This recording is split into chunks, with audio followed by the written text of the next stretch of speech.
Did Kamala Harris just turn educated Black women off? All right, I'm going to take a deep dive, but before y'all get y'all panties in a bunch and your drawers up your behind, relax. This title was to draw you in. If you are new here, my name is btaylortv, and I'm bringing different perspectives on this whole politics. I am a journalist, certified journalist, and a minor in political science. So this is my alley, and I just want to educate my people and have them look at things from a different perspective. I'm not trying to persuade your political view, nor do I have my own bias or pushing an agenda. I am giving you guys straight facts, and I want to give you guys content to think outside the box and to elevate your mind and your vibration and not get too caught up in this whole political agenda that they are pushing before elections, because this happens constantly every election cycle. So let's go ahead and get into some things. So drop your bias and open your ears and open your hearts and minds, and don't be a bot, okay? Like, this is not a channel for you to be a robot. I'll be dropping gems and certain messages underneath my message. And if you're smart enough to catch on, go ahead and comment below and let me know. So let's go ahead and get started. So a lot of Black women were apparently offended by Megan Thee Stallion taking the stage at the Atlanta rally that Kamala Harris was hosting. She had a lot of stars. She had Megan Thee Stallion, Hotties for Harris, and it took a lot of Black women by surprise, because we seen Megan Thee Stallion get up there on stage and do this.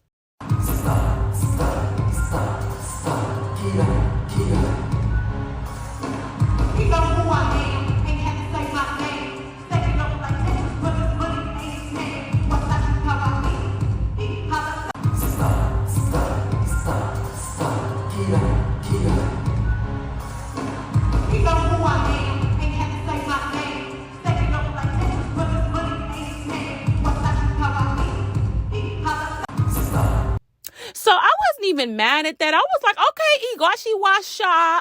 Okay. Like, I like that song. I be jamming. It's very diverse. It's very international. Like, it's like we're speaking two different languages. Like, yes, for the culture. Yes, diversity. Okay. And then I saw this on the blogs. Rule number one, don't repeat that. Rule number two, they all came with you. Make some noise now. Whoa.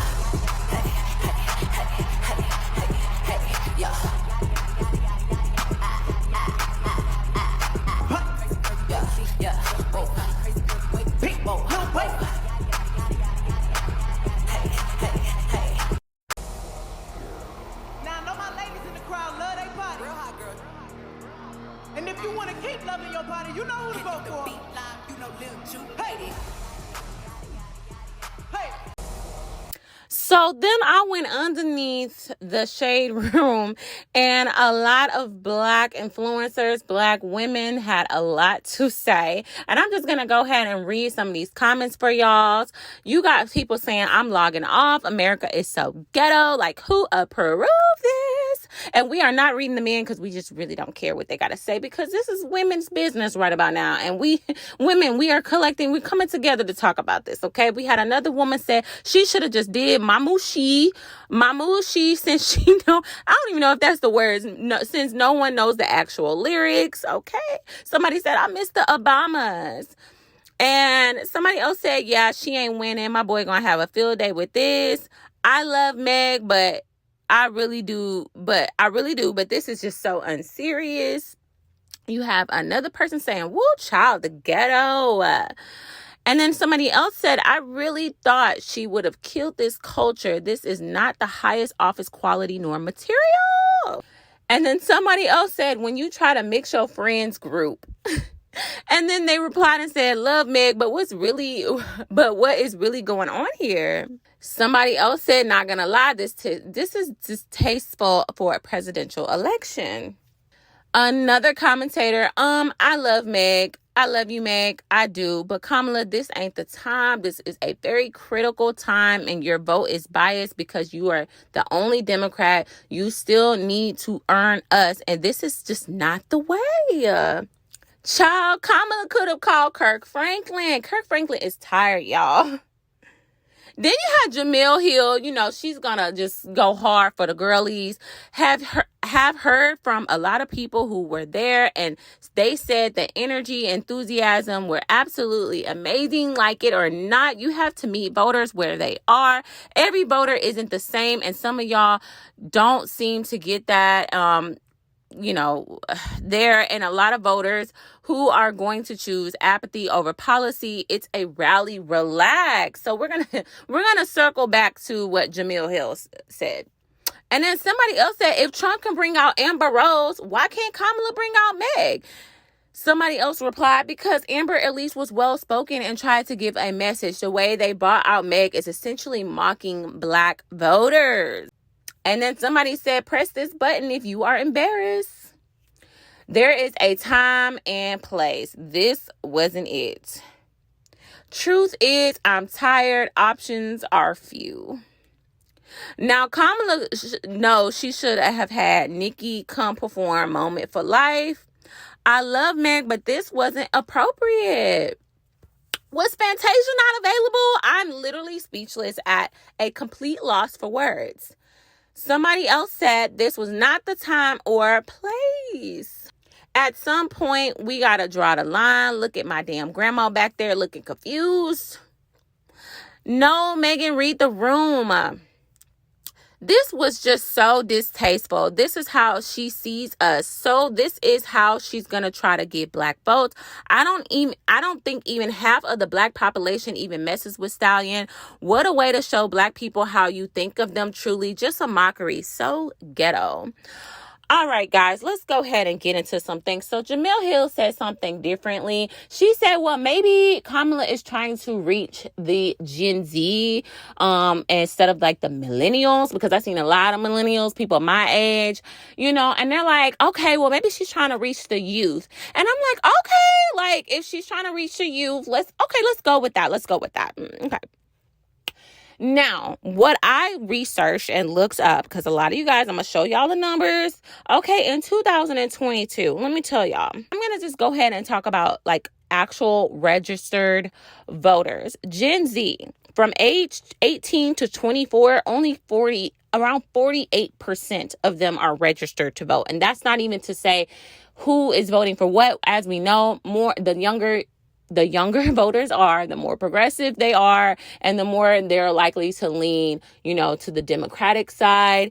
And then as you get older, 25 to 34, 62.7%, 35 to 44, 69, around 69%, to 45 to 64 is around 60 something percent as well.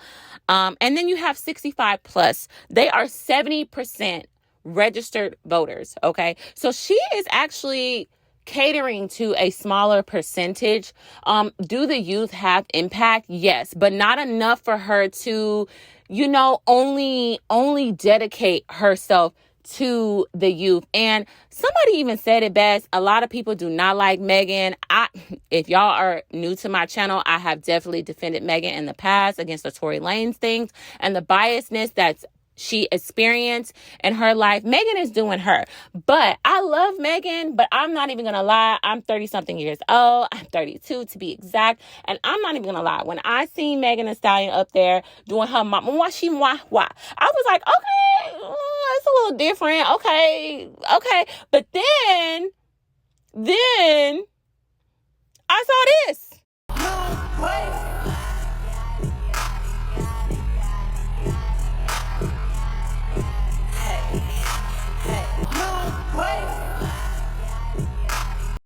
Body yada yada yada yada yada yada. Okay, no ma'am. No, for me, maybe I'm getting old. Like, what about y'all? Comment below. Like, was that a yes or a no for y'all? Because I felt like the Mumushia song was cool, but when it came to the body yada yada yada big willow waist, and then like she couldn't even really sing the song because it was so inappropriate for that atmosphere. She had to be like big, and then yada yada yada yada.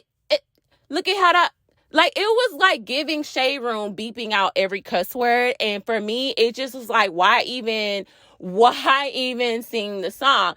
And it's just like somebody said, you know what, Meg? We are looking for women to have rights over their body. So what's a song that says something about body in it? Don't Megan got a song that has body? Okay, bring her out and have her sing body yada yada and shake her butt a little bit, to make me seem cool and hip. Okay, so a lot of people felt like Kamala Harris was pandering to the black votes. Okay, and I just wanted to pull out a definition of what pandering actually means. Okay, so pandering, the definition of pandering: to do or provide exactly what a person, group wants, especially when it is not acceptable, reasonable, or approved of, usually in order to get some personal advantage. Okay, so example, political leaders almost inevitably panders to big businesses. So, one thing that I definitely learned is any politician is going to pander. Trump panders to a certain audience. That's why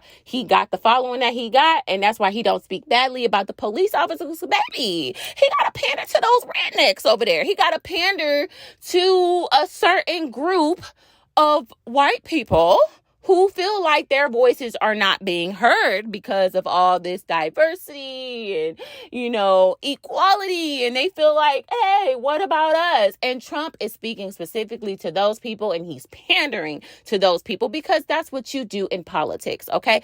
Is it something that I like? No, I don't like both parties pandering because people are ready for something authentic. And you have a lot of black voters, millennials, who really actually just want to vote third party. And you have a lot of people saying, well, the lesser of two evils.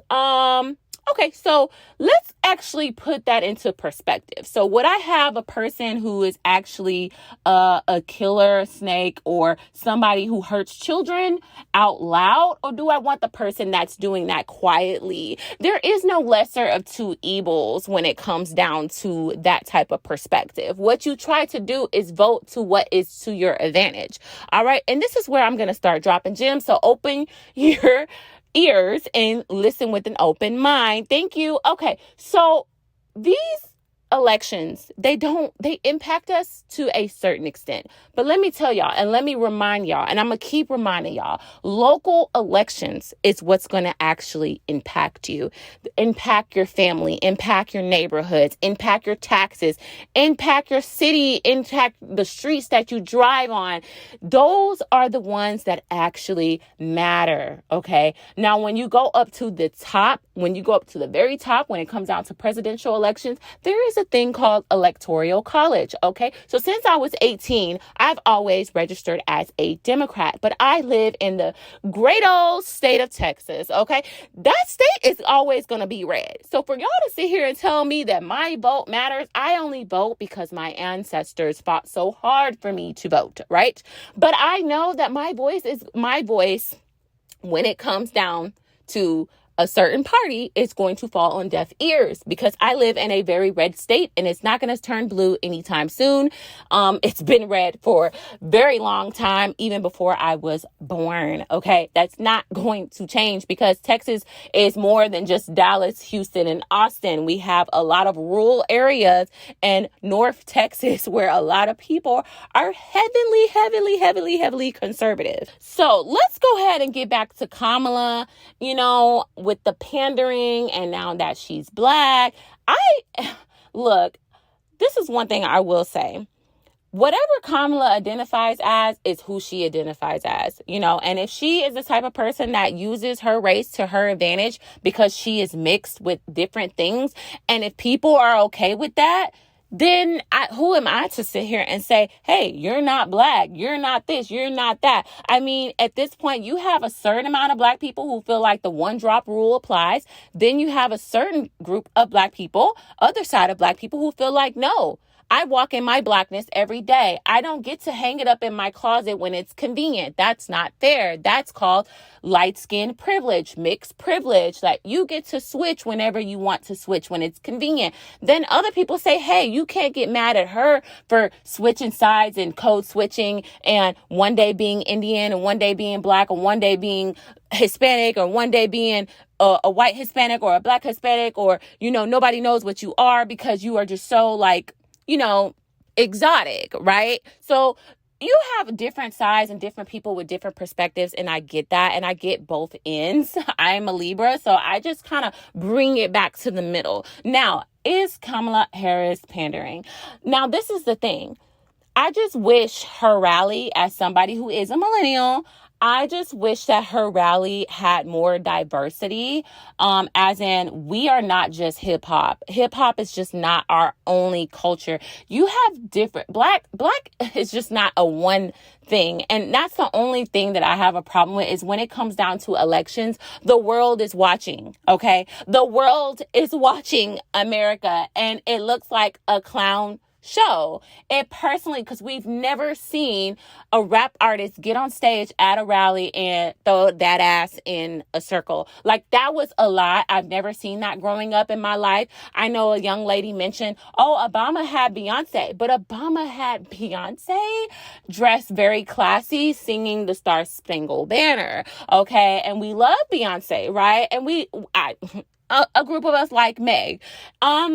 I would have preferred Megan getting up there talking about gun control, maybe talking about her experience being shot or the crime or what she went through being a college educated Black woman, because Black women are majority. A lot of us are getting our education and doing it all, like being a rapper, being sexy, being free, and being educated. Like, she represents a certain group of women, but then, with the hip hop rap culture pushes a certain agenda to over sexualize ourselves. So when it comes down to the elections and politics, it is a little distasteful to have her up there shaking her ass in a circle, because the world already sexualized Black women. And my thing is, I'm always going to stand for Black women. I'm always going to want to protect Black women and our image. We have been criticized enough. We have been used enough. We have been stereotyped enough that all we are is good for is our body. And we're so much more than that. Like, I've made a video in the past, and it's doing pretty well. And if you haven't watched it, you should check it out, where I actually talked about Sukiana being in another country. I'm trying to get my coochie stretched. I'm trying to get my coochie stretched and eat a nigga ass. We be eating nigga ass today in London. Period, baby. I'm trying to get this coochie stretched.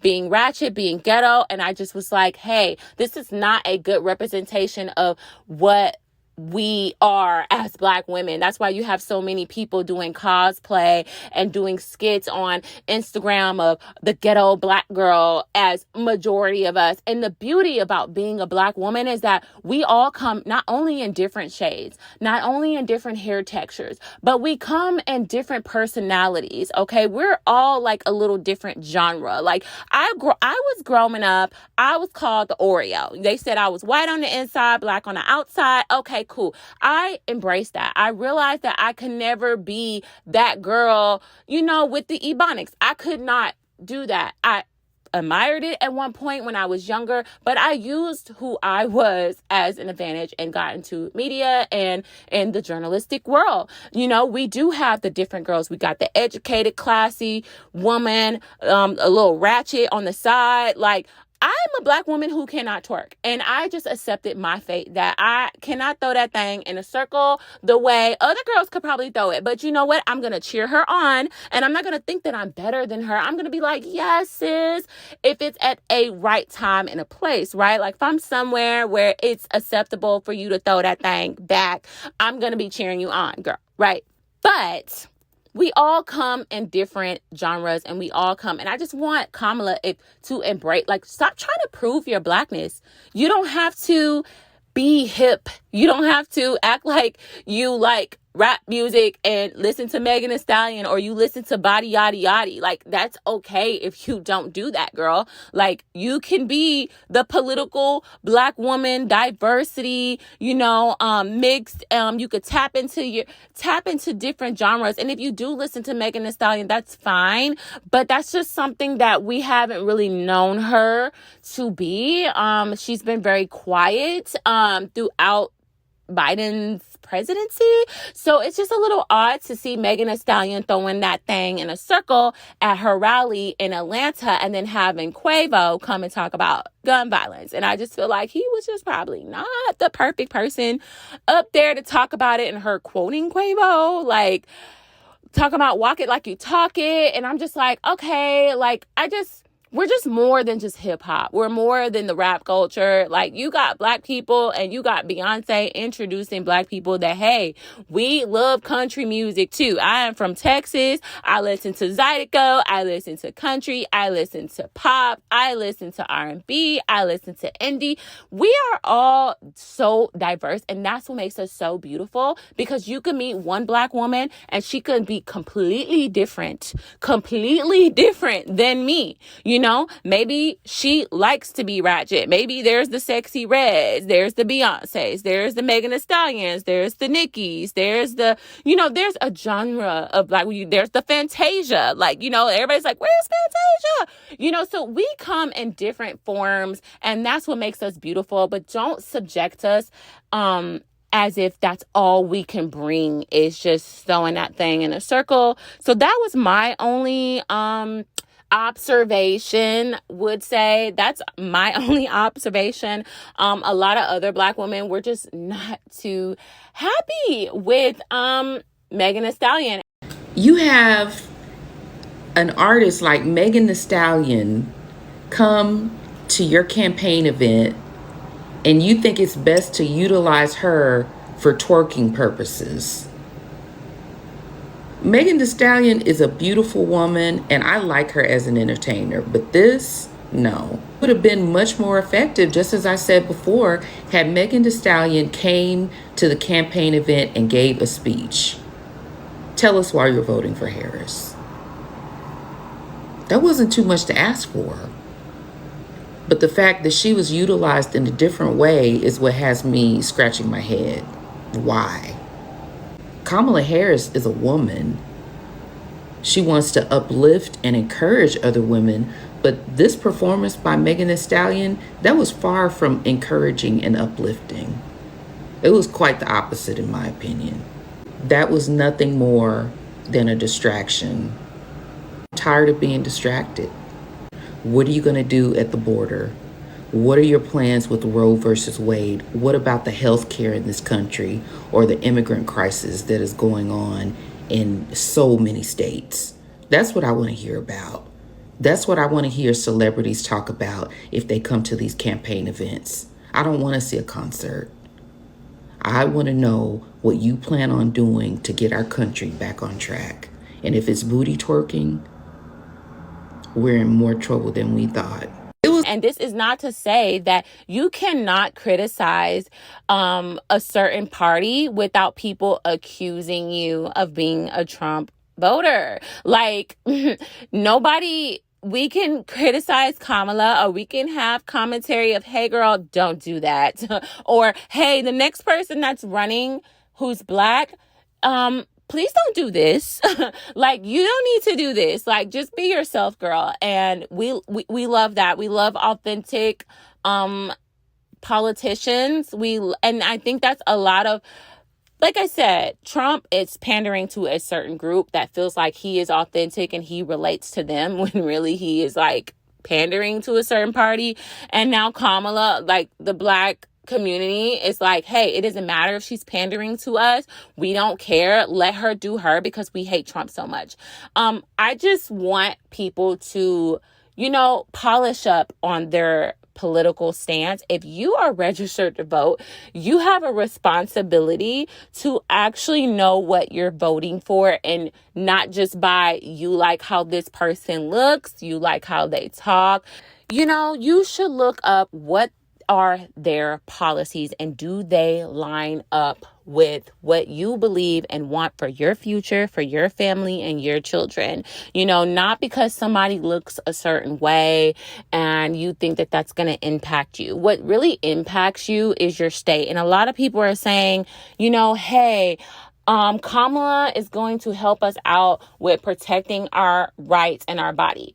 The truth is, there is checks and balances to everything. A president just can't say, hey, I'm going to reverse Roe versus Wade and bring that back. Like, that's not how it works, okay? You have 3 different branches, and all of them are checks and balance to make sure no one is more powerful than the other. And then we have the Supreme Court. The Supreme Court made the decision to leave it up to the states. So I live in the state of Texas, okay? And where it's red and it's a little bit more conservative, a lot conservative, okay? So they got rid of the right to have an abortion, okay? So they got rid of that. But California, their state, approves it because that was up to their governor. This is why I say local and state elections actually impact you and make a difference, not the actual president. Yes, placing certain people in office will help, but then you got the Supreme Court, who's been built for years, and people who have been sitting in the Supreme Court seat for decades. And that's not going to change because that is a part of the Constitution. And it would have to be an overall agreement to change something in the Constitution of how the checks and balances work. It is not that simple. And if you are actually polished up on your politics, then you would just know that a president can't just sit there and actually say, hey, I'm going to change up all these things. No. That's not how it works. That's why Biden wasn't able to stop the Supreme Court from overruling Roe and Wade. Okay. Like, there's so much more. And that's why if you want to start with change, you start with at home. Okay. And I'm not just talking about the inside of your house. Yes, start there. Start with your home. Actually, you're supposed to start with yourself. Okay. Get to know yourself. Invest in yourself. Know what you want. Know what you want for your future. Know what your boundaries and principles lie inside of yourself. Know what type of family and structure you will want for yourself. Then that's when you actually go inside your home and say, okay, this is how I want to run my home. Okay, this is what kind of city I want to live in. Okay, this is what kind of states I want to live in. And that is how you start the change. You can't just go out there trying to change the world and you haven't even started with yourself. You're being easily influenced by social media, and you're being easily influenced by being triggered, and you're being easily influenced by these politicians who are constantly triggering, especially the Black community, with our emotions and certain things that they are shoving down our throats and making us be in fear. And like I told you before, if you haven't watched my video, my Candace Owens video against Cardi B, I advise you to really check that out because I actually pull up a vibration chart where it shows you where fear will have you. So if you're in constant fear and you're in constant anger, then you are operating out of your lowest vibration and your lowest self, and you're not able to reach a high vibrational mind where you're able to free yourself and live in more bliss and not in fear and constant anger. And this is where I'm trying to push you. So I don't know. I'm a millennial. Who the hell knows? I don't know. Maybe I don't know. Why don't you guys go ahead and comment below and let me know your thoughts? Do y'all care if Kamala, had Megan Thee Stallion throwing that thing? Do you feel like Kamala is Black? Do you feel like, are you offended that she is now claiming that she is Black? Has she always claimed? I mean, a lot of people said she went to HBCU. She pledged at Alpha Kappa Alpha, but me personally, I went to college, and Alpha Kappa Alpha was not just designated to Black women, especially nowadays. And actually for a while, there's Alpha Kappa Alpha is very diverse. And HBCU, it's very diverse as well, although majority Black because it is a HBCU, but at the same time, there are different races of people who go to HBCUs and benefit as well because they are people of color, and you even have white people that go to HBCUs. So I'm not really sure what that angle is, but I would love to hear you guys' comments below. And if you like this video, please give it a thumbs up, and I'll meet you guys in the comment section.